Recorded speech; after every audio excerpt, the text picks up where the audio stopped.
This isn't a matter of interpretation. It's a pass or fail test.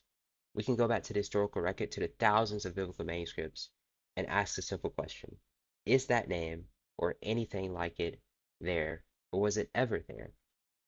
The answer is an absolute, unequivocal, historical no.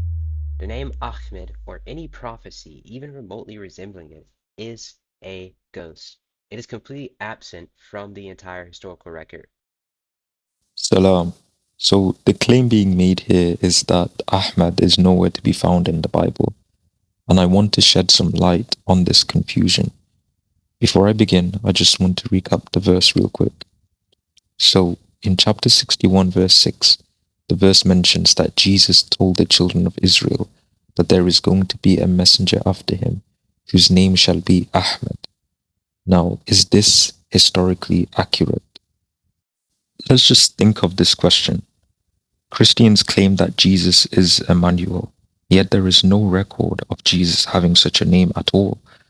Does that make it a false prophecy or an unfulfilled prophecy? According to you, no, right? According to Christians, no. So we cannot be totally taking into account every corner of prophecy, otherwise Jesus would fail a lot of them. Did Jesus have literal offspring, like Isaiah 53 says he would? No. So again, we need to broaden our understanding of prophecy and not be so strict when it comes to criticizing. But I do agree though, you should be strict enough. But if you were too strict with prophecy, then Jesus would fail a lot. But I'm not even going to do that. I'm going to bear this prophecy of Ahmad not by the name itself, but rather the meaning of the name. Just like Christians do with Jesus, Jesus' life had the meaning of Emmanuel, even if his name wasn't literally Emmanuel. I'm going to bear the prophecy of Ahmad on its meaning, just like Christians do between Jesus and Emmanuel. I think that's very fair. Now, where am I suggesting the Ahmad figure is in the Bible? Am I suggesting the book of John, where it says about the spirit of truth? No, I'm not talking about that. Is it the verse where the people ask John if he is the Elijah or the Messiah or the prophet? No, not that as well. So what am I referring to? It's not even in the New Testament. It's all the way back in Genesis. Genesis chapter 49 verse 10. It reads, "The scepter will not depart from Judah, nor the ruler's staff between his feet, until Shiloh comes, and the obedience of the nations shall be his." Now, what are the three things we can know for sure in this verse? Number one, the scepter and the staff will depart from Judah. Number two, this happens when Shiloh comes. Number three, and to him is the obedience of nations. Does Prophet Muhammad fulfill these three things? And how does this relate to Ahmad? And even more significantly, how does it relate to Jesus? So, first things first, what does the scepter entail? It can be a ruling staff, it can be a correctional staff. Both possibilities exist in the Bible. There comes an issue if we say ruling staff, because after David and the Babylonian exile, Judah had no king, it had no political authority. It was ruled by Rome and Greece, to name a few. Did Shiloh come at that time? No, there was no Shiloh figure. But there is still another option which isn't illegal. You can also use the translation of or the meaning of a correctional staff. In Proverbs chapter 13 verse 24, it says, "Whoever spares the rod hates his son, but he who loves him is diligent to discipline him." The scepter is used as a disciplinary rod in this verse. Same with Proverbs chapter 22 verse 15. "Folly is bound up in the heart of a child, but the rod of discipline will drive it far from him." So the shevet, the scepter, is used here as a disciplinary rod. And in Isaiah chapter 10, verse 5, also as well, where it says, Assyria, the rod of my anger. So you also have the meaning of a correctional staff. So let's see if this option works more, or if the royal staff works. Obviously, we've seen that the royal staff doesn't work, but does the correctional staff?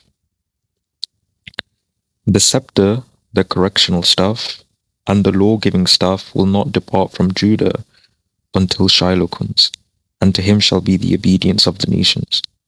Okay, so correctional staff makes sense, not royal staff, because the Jews lost it after the exile, and there was no Shiloh figure. When Prophet Muhammad came and Jesus came, the royal staff was long gone. So correctional staff is what I claim. So yes, the correctional staff did move away from Judah when Prophet Muhammad came, and the law-bearing staff was given to him, Prophet Muhammad, outside of Judah. He came with the Quran for the Gentiles, which had its own laws. Also, the prophecy says it will depart from Judah when Shiloh comes. That means the correctional staff and the law-giving staff will not belong to Judah anymore, but rather to someone not from Judah. Otherwise, it would say it continues with Judah. It makes no sense to say it will go away from Judah and then keep Shiloh as someone from Judah.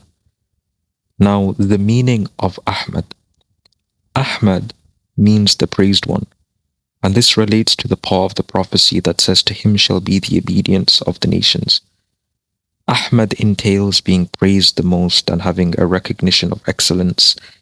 To him shall be the gathering of nations, entails collective recognition. Right? To him shall be the gathering of nations. It entails collective recognition and acknowledged authority. This makes him the most praised. I think the Quran mentioning Jesus is more so about confirming that Ahmad comes after Judah, with Jesus being the last prophet for the children of Israel. And that's important because it gives a timeline with the Quran that Ahmad comes after the prophets for the children of Israel. Now, you might disagree that Shiloh isn't Prophet Muhammad, but the real focus on this video is that the Quran isn't getting Ahmad out of nowhere, basically. I hope this gives clarity to the verse. And yeah, just to clarify, just to summarize. So the law giving, the new law giving, is outside of Judah. So it's Muhammad, Prophet Muhammad. This verse denies it with being Jesus because he confirms the Torah revealed before him, and the Quran says he judges by it. And also the fact that in this verse, Ahmad means being the praised, the most praised, so people recognize his excellence, right? That's what the person would entail. And the fact that Jesus is mentioned there shows that since Jesus is the last messenger for the children of Israel,